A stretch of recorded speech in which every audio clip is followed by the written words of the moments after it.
V Krishnamurthy തിരക്കഥ രചിച്ച് സുധീഷ് ശങ്കർ സംവിധാനം ചെയ്ത വടിവേലു, ഫഹദ് ഫാസിൽ എന്നിവർ കേന്ദ്ര കഥാപാത്രങ്ങളായി വന്ന മാരീഷൻ ഒരു ഡീസന്റ് ഫിലിമായിട്ടാണ് എനിക്ക് പേഴ്സണലി ഫീൽ ചെയ്തത്. ഈ പടത്തില് ഫഹദ് ഒരു കള്ളന്റെ വേഷമാണ് ചെയ്തിരിക്കുന്നത്. ദയ എന്ന് പറഞ്ഞ ഒരു കള്ളന്റെ വേഷം.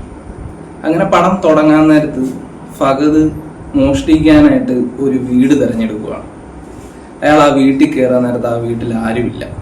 അവിടെ പണം എവിടെ ഇരിക്കുന്നതെന്ന് അയാൾ തിരയാൻ നേരത്ത് പെട്ടെന്നൊരു മുറിക്കകത്തുനിന്നൊരു ചെങ്ങലയുടെ ശബ്ദം കേൾക്കും. അയാൾ പതിയെ ആ മുറിക്കകത്ത് കയറി നോക്കാൻ നേരത്ത് ചെങ്ങലയിൽ പൂട്ടിയിട്ടിരിക്കുന്ന വടിവേലുവിൻ്റെ ക്യാരക്ടർ, വേലായുധെന്ന് പറഞ്ഞ വടിവേലുവിൻ്റെ ആ ക്യാരക്ടറിനെ കാണുക. പെട്ടെന്ന് ഇയാൾക്ക് ഇത് കാണാൻ നേരത്ത് ഒരു അതിശയം തോന്നും. അങ്ങനെ വടിവേലു പെട്ടെന്ന് ഫഹദിനെ കാണാൻ നേരത്ത് ഇത് അയാളുടെ മകനാണെന്ന് തെറ്റിദ്ധരിച്ച് അയാൾ ആ മകന്റെ പേര് വിളിക്കുകയാണ്. അവൻ ഫഹദ് ഒന്നും മനസ്സിലാകാണ്ട് ആ മുറിയിലേക്ക് കയറി വേലായുധത്തിന്റെ അടുക്കിലേക്ക് ചെല്ലാൻ നേരത്ത് അയാൾ പകച്ചു നിൽക്കുകയാണ്. എന്താണ് സംഭവിക്കുന്നതെന്ന് അറിയാതെ. കുറച്ചു നേരം കഴിയുമ്പോൾ ഈ ദയക്ക് പിടിയിട്ടും ഈ വേലായുധം, ഈ വടിവേലുവിന്റെ ക്യാരക്ടറിന് ഓർമ്മശക്തി നഷ്ടപ്പെടുന്ന ഒരു പ്രശ്നമുണ്ട്. കുറച്ചു നേരം ഓർമ്മ ഇല്ലെന്നായി പോവും. എന്നാൽ പിന്നെ കുറച്ചു നേരം കഴിയുമ്പോൾ അത് നോർമൽ ആയിട്ടുള്ള അവസ്ഥയിലേക്ക് വരുന്ന അൽഷിമേഴ്സിന്റെ ഒരു തുടക്കം കുറിക്കുന്ന വേലായുധം എന്ന് പറഞ്ഞ ക്യാരക്ടറായിട്ടാണ് വടിവേലു റോൾ ചെയ്തിരിക്കുന്നത്. ഈ ദയ പണം എവിടെ നിന്ന് തിരയാൻ നേരത്ത് വടിവേലു പറയും, എന്നെ ഈ ചെങ്ങലക്കകത്ത് നിന്ന് മോചിപ്പിച്ച് ഞാൻ പറയുന്ന ഒരു സ്ഥലത്തേക്ക് എത്തിക്കാമോ? അങ്ങനെയാണെങ്കിൽ എൻ്റെ അക്കൗണ്ടിൽ, എൻ്റെ ബാങ്ക് അക്കൗണ്ടിൽ കുറച്ച് പൈസ കിടപ്പുണ്ട്, അത് ഞാൻ നിങ്ങൾക്ക് തരാമെന്നൊരു ഡീലിൽ വരുവാണ്.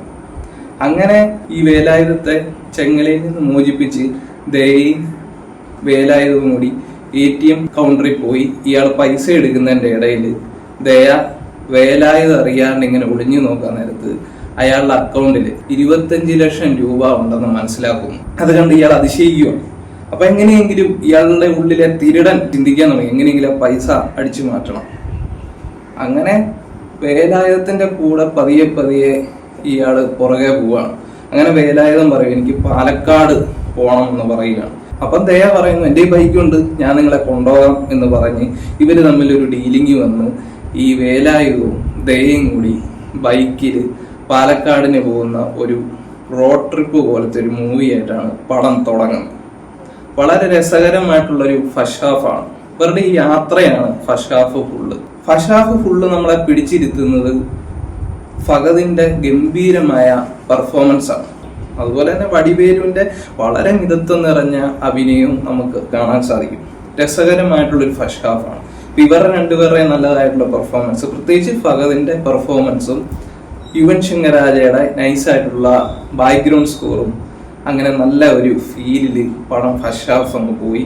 ഇന്റർവെല്ലാവുമ്പോഴത്തേക്കും പെട്ടെന്നൊരു ട്വിസ്റ്റ് വന്ന് ഇന്റർവെൽ അവിടെ ബ്ലോക്ക് ചെയ്യുക. ഫസ്റ്റ് ഹാഫ് എന്ന് പറഞ്ഞാൽ പടം ഒരു ഫീൽ ഗുഡ് രീതിയിൽ പോയെങ്കിൽ സെക്കൻഡ് ഹാഫ് പടം ട്രാക്ക് മാറി ഒരു മിസ്റ്ററി ത്രില്ലർ ഷേനറിലേക്ക് പടം കുതിച്ചുചാടുക. അങ്ങനെയാണ് ഈ സിനിമയുടെ ഒരു ഗ്രാഫ്. പടത്തെക്കുറിച്ച് മൊത്തത്തിൽ പറയുവാണെങ്കിൽ ഇതൊരു സ്ലോ പേസ്ഡ് മിസ്റ്ററി ത്രില്ലർ എന്ന് പറയേണ്ടി വരും. സെക്കൻഡ് ഹാഫ് ഒരു സസ്പെൻസ് രീതിയിൽ വന്ന് ഈ വേലായുധം എന്ന് പറഞ്ഞ ക്യാരക്ടറേക്കാണ് മുഴുവൻ ഫോക്കസ് ചെയ്യുന്നത്. നൈസായിട്ടുള്ളൊരു സെക്കൻഡ് ഹാഫ് ആയിരുന്നു. അതിൻ്റെ ഇടയിൽ കുറച്ച് ലാഗ് വരുന്നുണ്ട്. അത് മാത്രമാണ് എനിക്ക് ഈ സിനിമയിൽ കുറച്ച് നെഗറ്റീവായിട്ട് തോന്നുന്നത്, വളരെ കുറച്ച്. വേലായുധത്തിന്റെ പാസ്റ്റ് ഇതിൻ്റെ അത് കാണിക്കുന്നത് നമ്മൾ സ്ഥിരം സിനിമയിൽ കാണുന്ന കാര്യമായതുകൊണ്ട് ഒരു ക്ലീഷേ വരുന്നുണ്ട്. അങ്ങനെ കുറച്ച് ലാഗ് വരുന്നത് ഒഴിച്ചു കഴിഞ്ഞാൽ സെക്കൻഡ് ഹാഫും വളരെ ഡീസെന്റ് ആയിട്ട് തന്നെ പടം മുന്നോട്ട് പോകുന്നുണ്ട്.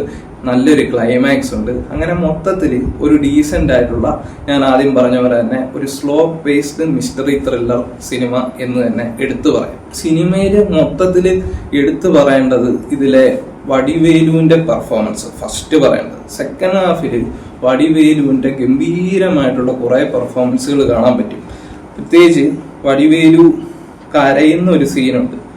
നല്ല രീതിയിൽ കരയുന്ന ആ രംഗം, വടിവേലുവിന്റെ മുഖത്ത് വരുന്ന എക്സ്പ്രഷൻ തിയേറ്ററിലിരുന്ന് കാണാൻ നല്ല ഫീലായിരുന്നു. രണ്ടാമത് ഫഹദ് പിന്നെ പ്രത്യേകിച്ച് നമ്മൾ മലയാളികൾക്ക് അതൊന്നും പറയാനായിട്ടില്ല ഫഹദിന്റെ റേഞ്ച് എന്താണെന്നുള്ളത്. ഫഹദ് ഈ ഇതിലെ ക്യാരക്ടർ, ദയ എന്ന് പറഞ്ഞ ക്യാരക്ടർ ചുമ്മാ ഈസി ആയിട്ടാണ് ചെയ്തത്. സെക്കൻഡ് ഹാഫിൽ കുറച്ച് ടെൻഷൻ ക്രിയേറ്റ് ചെയ്യുന്ന സീനുകളുണ്ട്. അത് ഫഹദാണ് ആ സീനുകൾ ലീഡ് ചെയ്യുന്നത്. അതിൽ ഫഹദിന്റെ ടൈമിങ് അപാരമാണ്.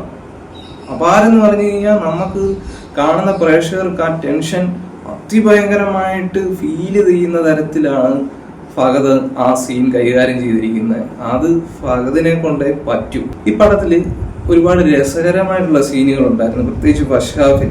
അതിൽ എനിക്ക് എടുത്തു പറയേണ്ടതായിട്ട് തോന്നി, എനിക്ക് കുറച്ച് ഫീലായ സീനുകൾ എന്ന് പറഞ്ഞു കഴിഞ്ഞാൽ, ഇവര് രണ്ടുപേരും ഹോട്ടലിൽ ഒരു മുറി എടുക്കുന്നുണ്ട്. അവിടെ ടി വിയിൽ പഴയ ഒരു സിനിമയിലെ പാട്ട് വടിവേലു പെട്ടെന്ന് ആ പഴയ കാലത്തിലേക്ക്, അദ്ദേഹത്തിന്റെ കുട്ടിക്കാലത്തിലേക്ക് പോകുന്ന അയാളുടെ ഓർമ്മ ഈ ദയ ഈ ഫഹദിന്റെ ആ ക്യാരക്ടറുമായിട്ട് പങ്കുവെക്കുന്ന ഒരു സീനുണ്ട്. അതൊക്കെ നല്ല രസമായിരുന്നു. ആ സീൻ ഇതിന്റെ സംവിധായകൻ കൈകാര്യം ചെയ്തിരിക്കുന്ന രീതിയൊക്കെ നൈസായിരുന്നു. പടത്തെക്കുറിച്ച് മൊത്തത്തിൽ പറയുകയാണെങ്കിൽ തിയേറ്ററിൽ പോയി കാണാനുള്ള ഒരു സംഭവം ഉണ്ട് പടത്തിന്. പ്രത്യേകിച്ച് ഈ നല്ല പെർഫോമൻസ് കാണാൻ ഇഷ്ടപ്പെടുന്നവർ, പ്രത്യേകിച്ച് ഫഹദിന്റെ ഒക്കെ, പ്രത്യേകിച്ച് പുള്ളിയുടെ ആ ഒരു അഭിനയം കാണാൻ വേണ്ടി മാത്രം പോകുന്നു, അങ്ങനെയൊക്കെ ആഗ്രഹമുള്ളവർക്ക്, അതൊക്കെ കാണാൻ താല്പര്യമുള്ളവർക്ക് ഉറപ്പായും കണ്ടിരിക്കാം. ചുമ്മാ പോയി കണ്ടാൽ പോലും നമുക്ക് പൈസ മുടക്കിയത് നഷ്ടം വരികയില്ല എന്നുള്ള കാര്യം ഉറപ്പാണ്. അത്രയ്ക്ക് ഒരു ഡീസെന്റ് ആയിട്ടൊരു പടമാണ്. So overall thank you for watching. നിങ്ങൾക്ക് ഈ വീഡിയോ ഇഷ്ടമായെങ്കിൽ ലൈക്ക് ചെയ്യുക, സബ്സ്ക്രൈബ് ചെയ്യുക.